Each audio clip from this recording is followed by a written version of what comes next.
Hello বন্ধুরা, সবাই কেমন আছো? আশা করছি সবাই অনেক অনেক ভালো আছো। তো আজকে চলে এসেছি নতুন একটা ভিডিও নিয়ে। তো আমাদের এখানে প্রায় 7 দিন ধরে বৃষ্টি হচ্ছে। বৃষ্টি তো আমার নামই নিচ্ছে না। আর বাড়িতে বসে বসে না আমার ভালোই লাগছে না, কোথাও বের হতেও পারছি না। কিছু খাওয়ার জন্য মন ছুকছু করছে। জানোই তো বৃষ্টি হলে কিছু খেতে ইচ্ছা হয়। তো আজকে একটা রেসিপি মানে রেসিপি নয়, কিছু একটা খাবার বানিয়ে খাওয়ার ইচ্ছা হচ্ছে, তাই সেটাই তোমাদের সাথে শেয়ার করতে চলে এলাম। আর দেখো কতটা বৃষ্টি হয়েছে, পুকুর মাঠ সব কিছু বুড়ে গেছে। প্রায় 7 দিন ধরে বৃষ্টি হচ্ছে। আর এখানে দেখো আমাদের বাড়িতে কতগুলো পাখি, মানে এদেরকে ছানাদেরকে নিয়ে খাওয়াতে এসছে। আর দেখো বৃষ্টির সময় এদের তো ভেজা বন্ধ নেই, কিছু করার নেই, খাবার তো জোগাড় করতেই হবে, তাই না? আমরা ঘরে বসে আছি, কিন্তু ওই তো ঘরে বসে থাকলে চলবে না, তাই ওরা বেরিয়ে পড়েছে, বৃষ্টিতে ভিজছে। আর চলো, তো বন্ধুরা চলে গেলাম তোমাদের সাথে শেয়ার করার জন্য। তো দেখো এখানে আমি কিছুটা ময়দা নিয়ে নিয়েছি। আর আমার ছেলে এতটাই বদমাশ যে সব ময়দাগুলো ছড়িয়ে দিয়েছে হাতে করে নিয়ে। তো দেখতে থাকো। তো বন্ধুরা দেখো, এই যে ময়দা নিয়ে নিয়েছি, তার মধ্যে কিছুটা নুন অ্যাড করলাম, অল্প কিছুটা, বেশি কিন্তু নয়, অল্প একটু নুন নিয়ে এটাকে ভালোভাবে মিক্সড করে নেব। আর তারপরে এখানে আমি দিয়ে দেবো, তারপরে এখানে কিছুটা কালো জিরে ছড়িয়ে দেবো। আর কালো জিরে ছড়িয়ে দেওয়ার পর তারপরে এই যে কিছুটা জোয়ান নিয়ে নিয়েছি, এটাকে মানে দুটো হাত দিয়ে বসে নিয়ে একটু হালকা করে এখানে দিয়ে এটাকেও মিক্সড করে নেব। তো সব কিছু দেওয়ার পর আমি এর মধ্যে কিছুটা সাদা তেল অ্যাড করলাম। সাদা তেলটা দেওয়ার পর এটাকে খুব সুন্দরভাবে মিক্সড করতে হবে। 2 মিনিট বা 5 মিনিট মতো মিক্সড করলে ভালো হবে।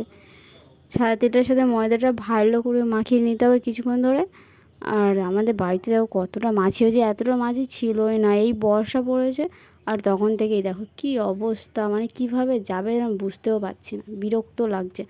তো এটাকে ভালোভাবে মিক্সড করে নেওয়া, তারপরে তো এটাকে আমি 5 মিনিট ধরে মানে মিক্সড করে নিয়েছি। দেখো এটাই এমন এমন একটা আসবে। তারপরে এটাকে মিক্সড করা হয়ে গেছে, 5 মিনিটের মতো মিক্সড করে নিয়েছি। এবার আমি এর মধ্যে জল অ্যাড করব। তারপর আমি এখানে কিছু অল্প অল্প জল দিয়ে এটাকে মিক্সড করব। বেশি জল দিলে কিন্তু এটা নষ্ট হয়ে যাবে একেবারে। তো তার জন্য আমি অল্প অল্প জল দেবো আর এটাকে আস্তে আস্তে মিক্সড করব। তো চলো দেখতে থাকো। তো এটাকে জল দিয়ে মিক্সড করে নেওয়ার পর এটাকে আমি একটা সুন্দর ডো বানিয়ে নিয়েছি। দেখো এটা কতটা সফট হয়েছে। তো এটাকে আমি 15 মিনিট রেস্ট রেখে দেবো। 15 মিনিট রেস্ট রেখে দেওয়ার পর আমি ফিরে আসছি। তো দেখতে থাকো তোমরা। 15 মিনিট পর আমি আবারও ফিরে এলাম বন্ধুরা। দেখো এখানে 4টে গুলি করে নিয়েছি, 4টে রুটি মতো বেলবো। এখানে একটু ময়দা দেবো ওর ওপরে, তারপর এটাকে গোল করে আটা গুলিটাকে নিয়ে গোল শেপ দিয়ে রুটির মতো বানিয়ে নেব। এদিকে আমি রুটিটা বেলে নিচ্ছি, আর আরেকদিকে আমি গ্যাসে ওই সাদা তেলটাকে গরম করতে বসিয়ে দিয়েছি। তো রুটিটা বেলা হয়ে গেছে, এবার আমি এটাকে তারপরে এগুলোকে আমি লম্বা লম্বা করে প্রথমে কেটে নেব, আর তারপর নিমকির মতন করে কোনা কোনা করে শেপ দিয়ে নেব। এইভাবে কোনা কোনা করে শেপ দিয়ে নেওয়ার পর আমি গরম তেলে এগুলোকে ছেড়ে দেবো। দেখো তেলটা হালকা গরম হয়েছে, এর মধ্যে আমি ছেড়ে দিলাম। কত সুন্দর, মানে এগুলো ফোলা ফোলা ভাবলে কত সুন্দর লাগে। এই দেখো একা একা কিন্তু ছেড়ে গেলাম, আর এগুলো কিন্তু ছাড়াইনি আমি। তো এগুলো আমি যেভাবে ভাজছি সেভাবে হালকা আঁচে ভাজবে, দেখবে কতটা খাস্তা হয়। দেখো এগুলো লালচে ভাব হয়ে গেছে। তো এগুলো আমি আস্তে আস্তে এভাবে তুলে নেব। আমি চামচ দিয়ে তুলছি, তোমাদের কাছে যদি কোনো কিছু তেল থেকে তোলা মানে ছাঁকনি থাকে সেগুলো ইউজ করবে।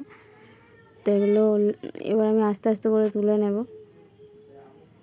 দেখেই মনে হচ্ছে অনেকটা খাস্তা হয়েছে। তো দেখো তুলে দেখাচ্ছি। দেখো কত সুন্দর সবুজ ভাজা হয়েছে এতগুলো।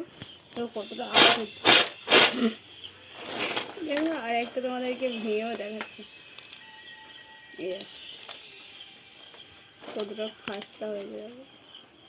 তো এইভাবে তোমরা বাড়িতে বানিয়ে দেখবো, অনেকটা টেস্টি হয়। আর খাস্তা অনেকদিন পুরো রেখেও দিতে পারবে। চলো টাটা বাই।